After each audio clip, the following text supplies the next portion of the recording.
I was falsely accused. I was falsely accused of cheating by the school's heartthrob, and on my birthday, my childhood friend brought him to reconcile.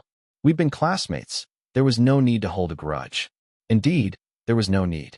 So I threw away her birthday gift, destroyed everything related to her, and completely withdrew from her world. I intended to have nothing more to do with her, yet at a business banquet years later, she spotted me in the crowd. At a glance, in front of everyone, my childhood friend, who was surrounded by admiration, had tears in her eyes. Was it fun? You've been avoiding me for 7 whole years. Chapter 1.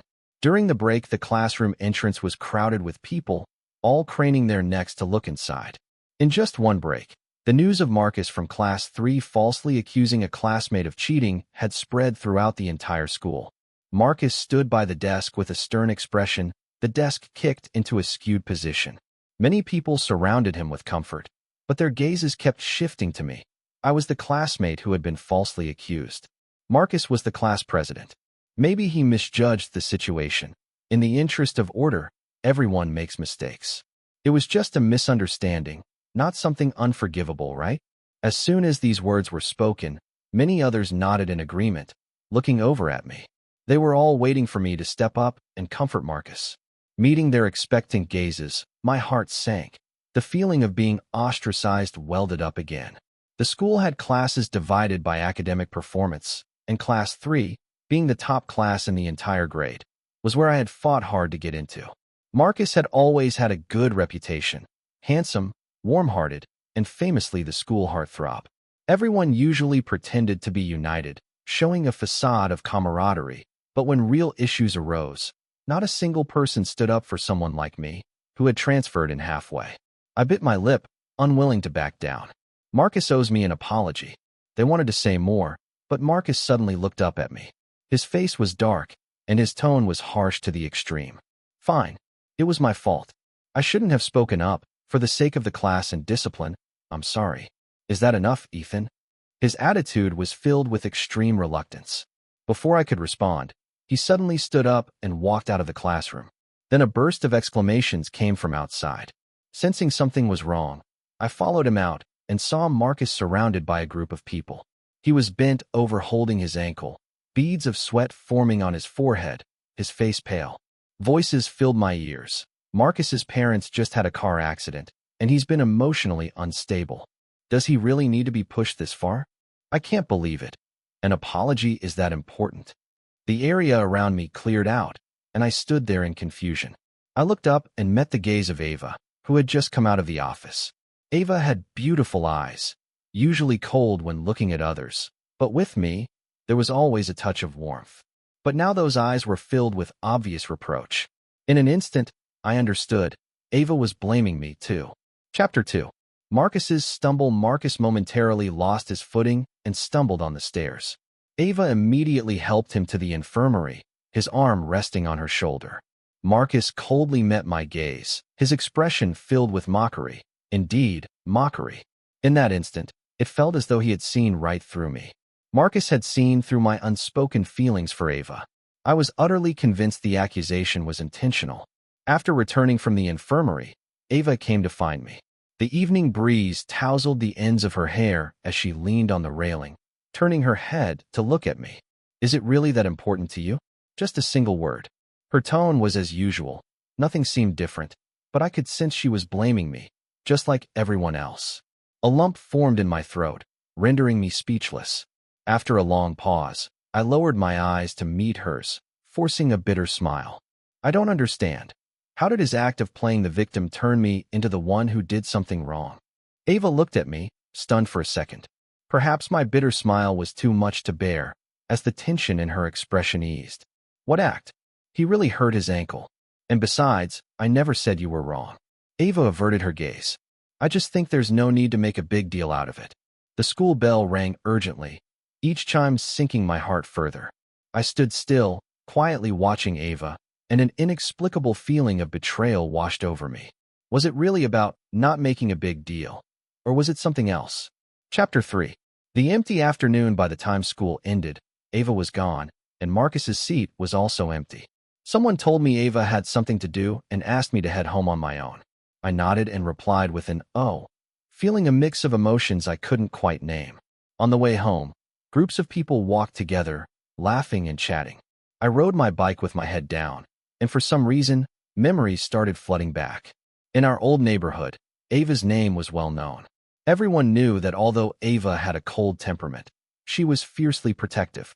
Whenever I got into an argument with someone, Ava would always be the first to rush to my side, without even knowing the details. I lost my parents at a young age and was raised by my grandmother. In that old neighborhood, Ava often followed me around, calling me Big Brother this and Big Brother that. But gradually, she awkwardly started avoiding those terms. She began calling me by my full name, Ethan Gray. I would lazily look at her as I carried her school bag. Your wings have hardened, and now you dare to call me by my name. It was as if she had been caught. She would lower her head and mumble, "What, Big Brother? You're only a few days older than me." As if deliberately defying me, she puffed up her cheeks and shouted, "I'll just call you Ethan. Ethan, Ethan, Ethan." Ava thought I would scold her like I used to, so she turned and ran away quickly. But I didn't. I stood there for a long while, resigned, and said, all right, I can't control you anymore." Then I chuckled softly, just as well. I never liked being called Big Brother. By the time I came back to my senses, the sky had already turned dark. The distance between school and home wasn't far, but during that walk, I must have turned around 108 times, like a spinning top. On the dimly lit path, there was never a familiar figure in sight. Chapter 4. The morning after the next day, Ava waited for me to walk to school together. As usual, it seemed like nothing had changed. But on the way, I couldn't help but casually ask why she came back so late yesterday. Ava nonchalantly explained that something had come up, not giving a reason. But I quickly found out why. As soon as I entered the classroom, I saw Marcus look up and smile at Ava. "Good morning, Ava. By the way, thanks for walking me home yesterday." I froze in place, slowly looking up at Marcus. He had a handsome smile, but I had never found his smile so irritating. I had heard before transferring to Class 3 that Marcus and Ava were quite close. I wanted to act like I didn't care, but I couldn't fool myself. I cared a lot. So that something Ava mentioned was walking Marcus home. I pressed my lips together, feeling a sudden surge of anger. I didn't speak to Ava for the entire day. During a break, Marcus suddenly approached me and placed a cup of water on my desk. I turned my head, but before I could react, there was a shattering sound. Suddenly, Marcus's voice echoed through the classroom, and many people turned to look. The room instantly fell into an awkward silence. Marcus's face darkened, and he stared at the broken cup on the floor in disbelief, his voice irritated. "I just wanted to apologize for the other day, man." The cup had shattered into pieces, water splashing everywhere. Marcus took a deep breath and turned to me helplessly. Let's just say I didn't hold it properly. But the more he explained, the more attention fell on me. I was all too familiar with the meaning behind those looks. I looked at Marcus, and it suddenly all made sense. The same old trick. I hated being falsely accused more than anything. In the brief pause as Marcus feigned helplessness, I suddenly grabbed him and started heading towards the teacher's office. "Stop pretending. I didn't even touch the cup. Let's go check the security footage." Marcus froze, his face turning pale, and refused to go, causing a scene. After a few steps, someone suddenly stopped me. "That's enough." I frowned and looked down, only to see Ava's face. It was like a bucket of ice water had been poured over me. I was chilled to the bone. Ava hadn't spoken to me all day, but the first thing she said was to defend Marcus. I knew very well that Marcus was doing all this because of Ava. She looked up at me, her expression a mix of impatience and helplessness. "Don't make a scene. It's almost time for class." There it was again, that dismissive attitude. A few casual words, and she sided with Marcus. The anger that had been simmering since last night flared up uncontrollably. My face darkened instantly, and I shoved Ava slightly. "Ava, do you think this is funny? Why should I keep letting Marcus slander me? Are you going to say it's unnecessary again this time?" "Yes, well, no. It doesn't matter to you, but it's very important to me." My sudden outburst stunned Ava. For a couple of seconds, she stared at me blankly, as if she hadn't expected such a strong reaction. After a while, she blinked and choked out, "That's not what I meant." Chapter 5. The security footage. I insisted on checking the security footage, but Marcus tried to stop me. I dropped it by accident, No need to bother the teacher over something so trivial. The way things were, anyone could see the problem wasn't with me. Many of the people who had defended Marcus before didn't speak up this time. I sat back down, feeling extremely irritated. Ava handed me a bottle of cold water, her eyes downcast as she looked at me. Ethan, that's not what I meant. I ignored her. For the next few days, Ava stayed close to me. We rarely fought, but after school, I turned and walked away. It seemed like Ava had finally had enough. She suddenly grabbed my sleeve. Her hand was cold, and there was a new, expensive watch on her wrist. It was the same watch I had glanced at a couple of times online. Too expensive for me to even think of buying, and even for someone like Ava, who came from a well-off family, it wasn't something she would buy lightly. I froze, looking at Ava as she gazed up at me. Please don't be mad at me, okay? Without thinking, I tried to take it off and return it, but Ava stopped me. I wanted to give it to you anyway. It's not your birthday yet, so it's a bit early. I still kept a stern face, but I could feel my anger fading. When I got home, I cursed myself for being so spineless. Just as I finished, the phone suddenly rang. My aunt's voice came through, asking if I had thought about transferring schools and when I planned to move. I stared at the watch on my wrist and quietly said, I want to stay a little longer. Since my grandmother passed away, the only reason I stayed here was Ava. For the next few days, Ava didn't mention Marcus in front of me. I thought we were done with him. Until my birthday, when I heard Ava had been hanging out with Marcus every day after school, taking walks together. My heart sank in an instant. Chapter 6. The rainy birthday thunder rumbled across the sky, and it rained heavily on my birthday. Ava was supposed to pick up the cake, but had something come up last minute and asked me to get it. I wanted to ask for more details over the phone, but she hung up quickly. I reassured myself I could ask her in person when we met.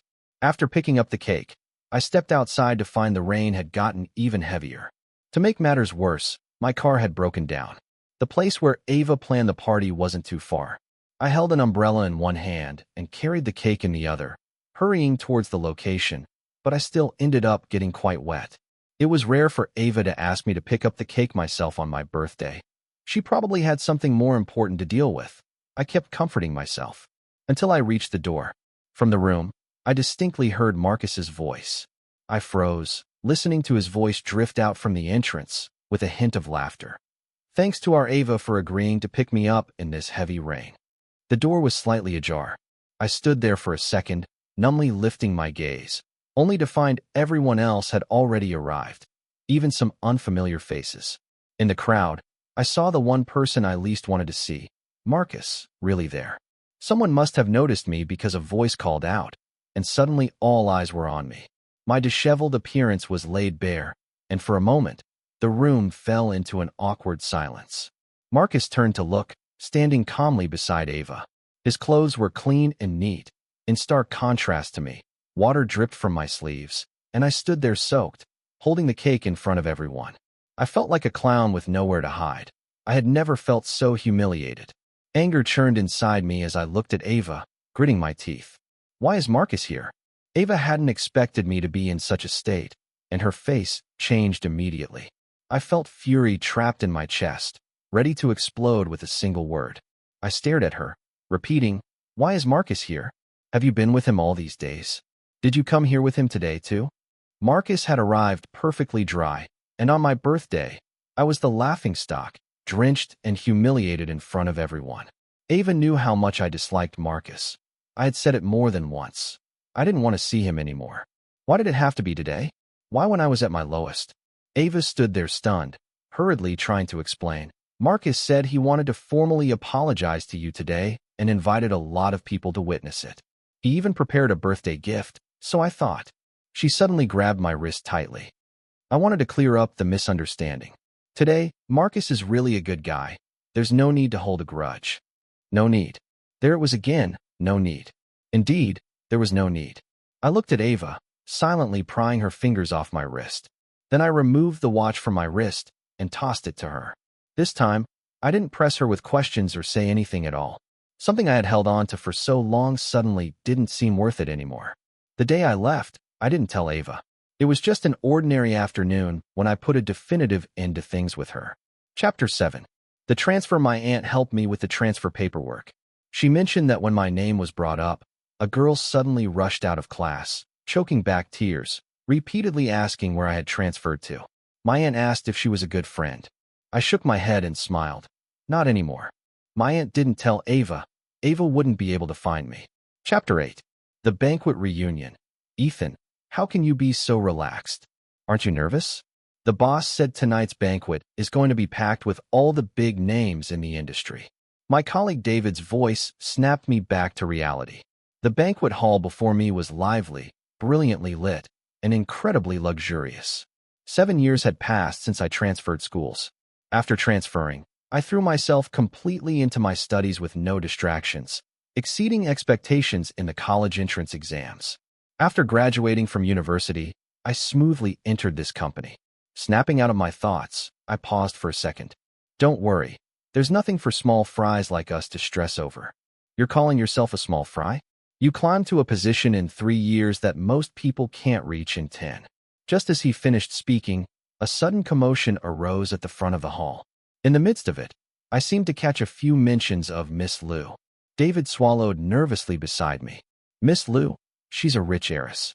Not only is her family wealthy, but she's also running her own company successfully. And she's here. I slowly furrowed my brows. Something clicked in my mind. I looked up. All I could see was a beautiful figure surrounded by people. The simple yet elegant, custom-made dress she wore was clearly expensive. At a glance, that profile was overwhelmingly familiar. Ethan. A voice shattered all my thoughts. There were many people around her trying to engage in conversation, but her gaze pierced through the crowd, locking onto me in front of everyone. She even started walking toward me, step by step. Was it fun? Ava stared at me, her eyes red, avoiding me for these entire 7 years. Chapter 9. The silent hall. The hall fell silent, and almost every gaze was fixed on me. There were whispers, people sizing me up. Everyone was trying to figure out how someone like me, a small-time employee, could be connected to Ava. I looked down helplessly and met Ava's gaze. She seemed to have changed over the years, yet somehow hadn't changed at all. Gone was the youthful innocence. After years of navigating society, she now exuded an aura that made her hard to approach. The Ava of today was someone most people would go out of their way to say a few nice words to. I took a step back, increasing the distance between us, and quietly observed her. After all these years, I felt the same as I did 7 years ago. There wasn't much I wanted to say. Perhaps my retreat was too obvious, as Ava suddenly froze in place. She looked up at me, her voice choking. Are you still going to avoid me? The boss stood not far away, blinking rapidly as if pressing a camera shutter, his hints painfully clear. Over the years, I had dealt with many people, and saying the right words for the occasion had become second nature. But I didn't want to play along in front of Ava. I simply asked her, what status do you have that makes you worth avoiding? At my words, many faces in the room changed, and Ava's expression also paled slightly. What status? Ava stared at me, a mix of unwillingness and hurt in her eyes. She wiped away the tears from the corners of her eyes and softly asked me, Ethan, do you want me to help you remember? Chapter 10. The Unwanted Memories. Remember what? Remember how she so clearly sided with Marcus that year? Or remember that miserable birthday in the pouring rain? The feelings of humiliation and frustration that I had buried deep inside began to resurface. Suppressing my emotions, I let out a couple of cold laughs and spoke with a trace of bitterness. Ava. I looked up at her genuinely. And who exactly are you to me? Chapter 11. Ava's persistence. Ava had likely been riding high on her successes over the years, elevated by those around her. She frowned, her anger evident in her eyes. Those eyes glared at me fiercely, but when she spoke, her voice was hoarse. Say that again. The atmosphere grew tense. The boss seized the moment, stepping in front of me and discreetly pushing me out of the way. The cold wind outside cooled my emotions. I hadn't expected to still get angry because of Ava. David caught up to me, handing me a bottle of water and speaking nervously.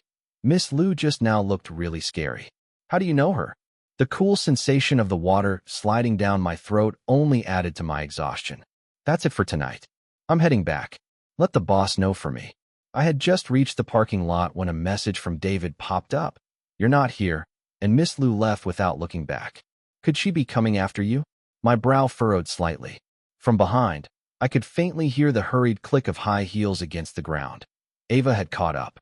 She was out of breath from running, her chest heaving as she looked up at me, feeling wronged. How could you leave without saying anything? Are you planning to disappear quietly again? I stared at her silently with no intention of speaking, but my calm demeanor seemed to ignite something in Ava. Her emotions began to crumble. You've been avoiding me for 7 years, and you have nothing to say to me? I corrected her. I wasn't avoiding you. Then why did you leave without a word? Why did you transfer schools without telling me? If I hadn't come looking for you, were you really planning to never see me again? Leaning against the car, I let out a laugh. Who even remembers such old and trivial matters? That one sentence seemed to pierce Ava deeply. She stared at me, and tears suddenly welled up in her eyes. Don't remember, Ethan? Who gave you the right to forget? Her words hit hard, like a heavy blow landing squarely on the heart of the 17-year-old Ethan. I forced a cold laugh from my throat, locking eyes with Ava. And who gave me the reason to remember? Ava, who do you think you are? Why should I remember those times of utter humiliation and disgrace? I'm no one, of course. Ava's face turned pale as she cried. But I won't let you forget. Not wanting to continue this conversation, I turned to leave, but Ava blocked my way. I thought I could control my emotions, but seeing Ava in this self-righteous state, I couldn't hold back a bitter laugh. Ava looked up at me, stubborn and hurt. Do you know how long I've been searching for you? Do you know how happy I was to see you today? She didn't finish her sentence before a loud, crashing sound echoed in the quiet parking lot. I turned towards the noise and saw Marcus in the distance, though I hadn't noticed when he arrived. Something had shattered on the ground. Marcus stood frozen, staring straight at us, still holding Ava's coat. Chapter 12. Marcus's presence. Marcus had been by Ava's side all these years. The two of them attended the same university. After graduation, Marcus joined Ava's company. This time, Ava hadn't brought him along. He came on his own, wanting to surprise her. He stared at Ava, his face dark with anger. His current expression reminded me so much of the Marcus from years ago. I looked back at Ava and let out a sarcastic laugh. The irony was too clear, and Ava's face turned completely white. Marcus approached, his eyes filled with irritation and disdain as he forced a smile and greeted me. Long time no see, Ethan. You left school without saying a word back then, making it impossible for me to properly apologize. As he spoke, he naturally hooked his arm around Ava's, clearly staking his claim, just like before. It seemed Marcus hadn't changed at all over the years. But this time, before I could respond, Ava suddenly pulled her arm away. She looked at Marcus, her voice soft as she asked him, Marcus, didn't I tell you that if you wanted to stay in the company, you should stop saying things you shouldn't? At her words, Marcus's face turned as white as a sheet, but he still reached out to grab Ava's wrist. Ava, are you still mad about last time? I won't do it again. Let's not make a scene. We can talk about it when we get back, okay? He was terrified that Ava might say something in front of me. Ava distanced herself from him, then looked up at me and explained, something happened years ago, and Marcus saved my family, so my mother arranged for him to join the company. Enough. Marcus suddenly interrupted, his voice low and strained. Don't treat me like this. Let's go back, all right? Ava ignored him and finished her sentence. I and Marcus were never in a relationship. Chapter 13. The chaotic explanation. Ava's explanation and Marcus's irritated voice swirled in my mind. The chaotic reunion scene was giving me a headache. They seemed to be saying a lot, but I didn't really take any of it in. All I remember is that when my headache got worse and I tried to leave, Ava grabbed my wrist, her fingers gripping tightly. Ava said that all these years, she had never forgotten me. She then asked me again, what could I do to earn your forgiveness? It's strange, the person I didn't care about back then. How did she end up so deeply invested 7 years later? I couldn't figure it out, and I didn't want to. I pried her hand off and silently mouthed 3 words in front of her. Stop pretending. After putting some distance between us, I got in my car and drove away without looking back. I didn't want to have anything more to do with them. But early the next morning, the company group chat was buzzing with explosive messages. Wow, whose Porsche is parked by the company entrance? Look at that license plate starting with 777. I saw the owner. She's stunning, but her presence is kind of intimidating. Didn't dare to look twice. The last time the group chat was this lively was when someone's wife publicly confronted a mistress. I sat up abruptly, my sleepiness gone, staring at the screen. A name was on the tip of my tongue. When I got to the company, the Porsche was still parked prominently outside. A lot of people were sneaking glances, gossiping. The owner didn't seem to mind being the center of attention. She leaned against the car, her head down, lost in thought. That familiar profile almost confirmed it for me. At first glance, Ava. As if sensing something, Ava looked up sharply. She stared at me quietly, expressionless, but usually this kind of stance meant she wasn't going to let things go easily. She was angry that I had walked away without looking back last night. So she showed up at the company first thing to confront me. "Can we talk?" she asked. "Talk about what?" I found it amusing. "What is there left to talk about between us?" "A lot," Ava said seriously, looking at me. "There's so much I've wanted to say to you over the years. And what if I say I don't want to hear it?" Ava looked at me silently for 2 seconds. "You should know, patience is something I have in abundance. Suit yourself." I looked away and walked into the company without another word. Chapter 14. Ava's standoff. Ava stayed downstairs the entire time. David and the new intern, Camilla, kept glancing out the window. "Isn't that Miss Lou? Has she gone crazy? She's not even leaving in the rain." Camilla leaned over sweetly. "Is she really here for Ethan? She must have done something to make him mad." David took a sip of his coffee. "And you would know, Camilla?" "Of course," Camilla replied with an air of understanding. "Ethan has such a good temper. He rarely refuses anyone. Women can be so wicked." David gave her a strange look. "Aren't you a woman?" "How could I count?" Camilla exclaimed. "I would never make Ethan mad. I only feel sorry for him." I glanced outside, where the rain was now falling steadily. The rain was especially cold in late autumn. Ava stood under an umbrella, her eyes fixed on the building. She stood there alone. I couldn't see her expression clearly, but I could easily imagine it. Always cold, indifferent, with that stubborn streak. It was the same look Ava used to have whenever she tried to cheer me up after making me upset. Once she set her mind on something, few people could change it. After all these years, Ava seemed even more persistent than before. I looked away and didn't say anything. It wasn't until night had fully fallen and everyone had left the office that I glanced down after finishing my overtime. Ava was still there. I shut down my computer and left through the back door. Chapter 15. The WeChat frenzy that night. David started a group chat with Camilla, determined to pry open the story between me and Ava. I was forced to stay up late after the conversation. While brushing my teeth, the chat suddenly exploded with 999 plus messages, all filled with concerned comments about Ava. Before bed, Camilla sent me a private message. "Ethan, I gave Ava a piece of my mind." How did I do? Camilla always liked to talk big, so I didn't think much of it and just told her to get some sleep.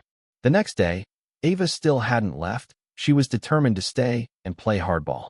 I glanced over, then smoothly entered the company through the back door. Not long after I got in, there was a sudden commotion inside the company, even alerting the boss. David returned looking conflicted. "Ava, she's something else." I frowned. "What did she do?" "She probably wants to add you on WeChat." "Ignore it." "Of course you ignored it." David raised his hand and pointed downstairs, but plenty of others didn't. Under my gaze, David finally spoke up. "Anyone who gives her your WeChat gets a 100,000 yuan reward." The next second, my phone vibrated. A message from a colleague in the adjacent department appeared. "Sorry, Ethan, but she offered too much." My phone buzzed again, another friend request. It was Ava. Chapter 16. Camilla's provocation. I pinched the bridge of my nose, feeling a headache coming on. Before I could fully process the situation, there was another burst of commotion. It seemed like the company had used up 3 years' worth of exclamations in just a few days. A flashy sports car had provocatively parked in front of Ava's Porsche. Gossip always draws a crowd. Bunches of people were leaning out the windows to watch. "Who's that now?" "No idea." "Hey, they're getting out of the car." "Wait, why does that person look familiar? Isn't that Ethan's new intern, the heiress?" My brow furrowed as I looked closely, and sure enough, it was Camilla. Camilla got out of the car, took off her sunglasses, and gave Ava a once-over. Then she let out a sneer and flipped her the middle finger. She seemed to say something. I couldn't hear it clearly, but it definitely wasn't anything nice. I sighed, picked up my phone, and headed downstairs. Chapter 17. The confrontation by the time I got downstairs, the two of them were already at it. I knew very well that Ava had a bad temper. After years of living in luxury, there was no way she would tolerate a university student provoking her. Camilla had a large, bruised cut on the corner of her mouth. She wiped it gently, looked down at me, and spoke sweetly. "Ethan, I'm fine." Even if she hit me first, I fought back. Camilla hadn't been at the company long and was always protective of her face. I knew she was standing up for me, but I didn't expect it to get this far. A sudden wave of frustration hit me, and I turned coldly to Ava. "Have you had enough?" Even if Camilla said something, did it really warrant hitting her first?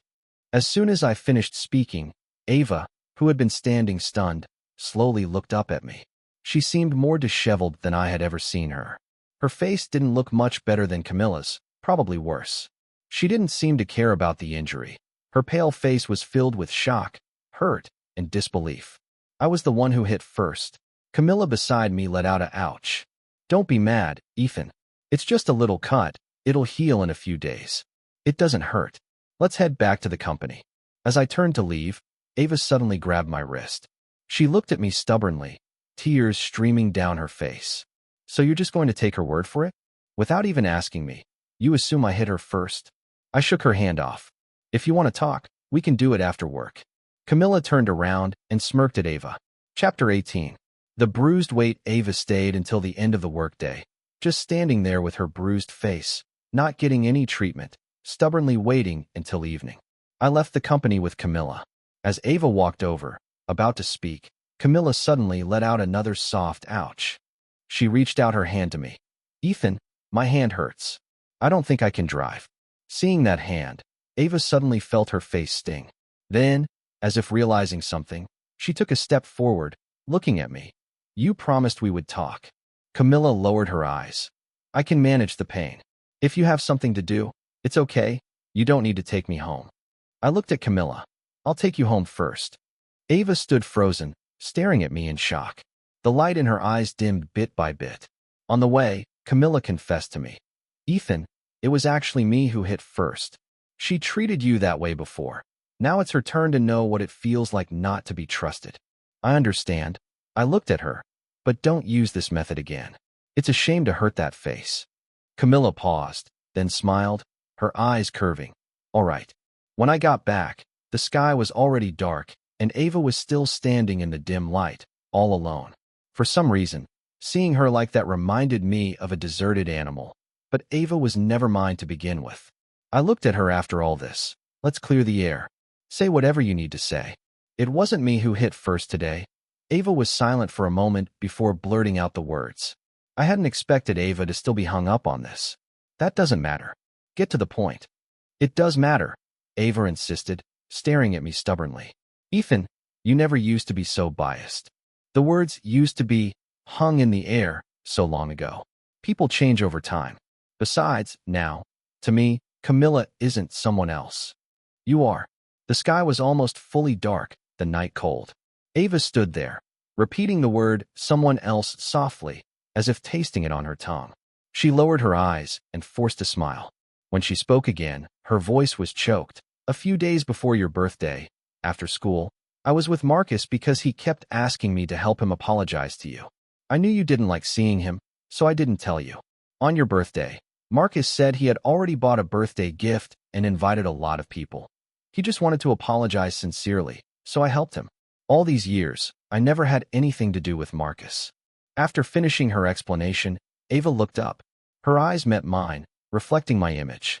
She quietly waited for my response. "Okay, I understand," I said, tightening my coat. "Is that all? Then let's go home. It's cold." Ava looked at me, her eyes suddenly welling up with tears. "So you left without a word for all this time, and you have nothing to say to me?" Chapter 19. The inevitable goodbye. It's pretty ironic, really. The issues Ava talked about. How could the Ava who was so close to me suddenly side with a guy she hadn't known for long? I had thought about them many times late at night after transferring schools. I never understood, and I couldn't forget. Ava's presence seeped into every part of my life, and I kept telling myself it was all in the past. It wasn't until I no longer cared that I finally got this week's meaningless explanation. "No," I looked at her. You've already explained everything, Ava. Let's end this here. I don't want to. Ava suddenly stepped forward and threw herself into my arms. Her fingers tightened, and her voice trembled. Ethan, after you transferred, I searched for you for so long. That day, I didn't expect the rain to be so heavy. All these years, I kept thinking, if only I hadn't made you pick up the cake, if only I hadn't agreed to Marcus's request. But you left so quickly, without giving me a chance to explain. I asked in return, was it me who didn't give you a chance? Ava, time and again, when did you not side with Marcus? Yes, these were all small things, but Ava, you've always been smart. Could you really not tell if Marcus was lying or not? I'm sorry. It won't happen again. Ava's voice was choked with emotion. Please don't avoid me anymore. That year, I searched for you in so many cities but could never find you. My chest felt cold and damp in the chilly wind. I had never imagined someone as proud as Ava could cry so miserably. She always liked to follow me, knowing I could solve any trouble for her. Back then, I never thought there would be a day when Ava and I parted ways. But reality taught me that relying too much on someone leads to a hard fall. I had fallen, it hurt, and it took years to move on.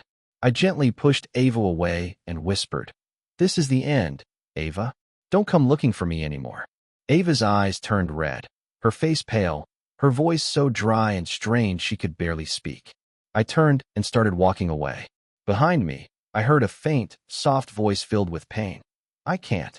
Chapter 20. Ava's silent gestures after that. The portion no longer appeared near the company, but every morning, a florist delivered flowers to the office. Mr. Gray, these flowers were freshly picked. May you have a pleasant day. At noon, someone brought lunch from our favorite, insanely expensive restaurant. The staff smiled. Mr. Gray is one of our top VIPs. If you have any favorite ingredients, feel free to let us know. It wasn't just the restaurant. Every place I'd visited had me listed as a VIP under my name. Even the mortgage on my house had been paid off in advance. Every gesture, I didn't need to think hard to know who was behind it. Ethan, David said, eyes wide. Ava is really rich. I tried contacting her multiple times to return the money, but every time, Ava sent it back, saying it was compensation for past guilt. The next time I saw Ava was at the company's team-building camping trip. The boss mentioned a rare meteor shower that night, best viewed where we were. David and Camilla chatted nonstop on the way, making my ears ache. When we arrived, things quieted, until I spotted Ava standing not far away in the wind, back to her cold, aloof demeanor. The Ava who had cried red-eyed that night seemed like a dream. She looked over, smiled, and said, "What a coincidence." Camilla, grilling skewers, sneered. "Miss Lou, that's a funny joke. Your company is miles away from here." "True," Ava nodded, "but the branch office is nearby." "When did you open a branch here?" Ava responded calmly. "Just now." Camilla rolled her eyes. Ridiculous. Ava wasn't joking. Her branch office was indeed about to open nearby. But claiming she was there for team building seemed far-fetched. Among the group, I spotted Marcus, subdued, staring at Ava but not approaching. Ava chatted with the boss, who had always wanted to collaborate with her company. As they talked, the conversation turned to the food supplies Ava had brought, twice as many as our company's. Ava suggested, "Why don't we join forces? It'll be more lively." The boss agreed happily. Camilla scoffed. "Ava is obviously here for Ethan." The boss knocked her on the head. "You think I don't know? It's free stuff. Why not take advantage?" Camilla handed the boss a burnt skewer. "Isn't that selling out?" The boss sighed. "Haven't you noticed? Ethan has already moved on." The two companies mingled, but no matter what I did, Ava came over to help. She took skewers from my hand, oil sizzling. "How have you been lately?" "Everything's been fine." "That's good." As I chatted with Ava, I felt Marcus's gaze. Later, he came over, and when hot soup spilled on his hand, just like 7 years ago, I realized he hadn't changed. The noise drew attention. Marcus probably wanted to frame me, but David and Camilla rushed over. "Seriously, you haven't had enough? If you're going to frame someone, pick the right setting. This is our turf. Do you really think you can mess with Ethan? And even if Ethan did it, you probably deserved it." Voices surrounded him. Things didn't go as Marcus imagined. He stood frozen, face darkening, turning to his company, but Ava stepped in front of him. "Ava, when we get back, submit your resignation and move to another city." At her words, no one spoke. All color drained from Marcus's face. I grabbed a bottle of cold water and poured it over his head. Santiago shivered, looking up at me in disbelief. I smiled. This time it really was me. You've been dying for me to pour something on you. So how could I not oblige? Chapter 21. The mountain path confession. After a day of cold winds, we still didn't see the meteor shower. When Ava went to get a scarf, she twisted her ankle in the dark, sitting on the ground, face pale. By the time I realized, Ava had grabbed my wrist. The mountain path was too rough for cars. It hurt so much. Please help me. I sighed and carried her down the mountain. The night air was cold, and Ava's pain made her forehead sweat as she clung to my back. Am I too heavy? Her voice trembled, filled with the same sadness as that night, merging with the younger Ava's voice, making me dazed. Not really. Ava, distracting herself, talked about childhood, things I knew and didn't. She asked if I remembered the watch she gave me before my birthday. I never asked how she knew I liked it. Ava laughed softly. I noticed when you first looked at it and had been planning to get it for a long time. That watch is still in my drawer. I felt a lump in my throat, keeping my eyes on the path. Ava continued. On your birthday, when you walked into the rain, I was about to chase you when my family had an emergency. I rushed back, swamped for days. I planned to find you as soon as I could. Back then, I wouldn't have made you mad, no matter what. But when I was free, you were gone. My calls were blocked. I thought you were throwing a tantrum, so I bought a cake and waited outside your house for a day and night. The cake melted, but the door never opened. Then I saw someone handling your transfer paperwork. I begged your aunt, but she never told me where you went. Ava let out a bitter laugh, voice mixed with resentment and guilt. You transferred without a word, not even a goodbye. I kept my eyes down, unsure what to say, and tried to change the subject. Stop making me a VIP everywhere. Don't pay off my mortgage. I'll pay you back. Ava fell silent, then spoke roughly. Do you really not want anything to do with me? I don't want to owe anyone. The Liu family took care of me. Let's call it even. Ava shook her head. I don't want that. The cold wind howled. I heard her voice tremble. I'll be leaving the city to head up the branch office. Ava, still on my back, stiffened. The wind was too cold. She took a sharp breath, tears falling again, voice mingling with the wind. You're leaving again? After that, Ava said nothing, staying silent but wiping tears. I took her to the hospital, handling everything. The room was quiet, only our breathing heard. Ava lay staring at me, as if etching my image. Finally, she smiled painfully. When will you come back? Who knows? Maybe if things go well. Maybe never. Her eyelashes fluttered, eyes filled with unfamiliar sadness. Will we ever see each other again? I looked out, shaking my head slightly. Probably not. As the words left my mouth, the light in her eyes vanished. She lowered her head, crying long, finally choking out a faint, okay. Chapter 22. The snowy departure. The day I left, it snowed, air biting. I knew Ava was somewhere behind me. Dependence is dangerous. I had fallen once, badly. When I left before, I never intended to return. Fixing a broken mirror is unrealistic. I'd never throw myself back into my teenage downpour. I held my suitcase, walking forward, never looking back.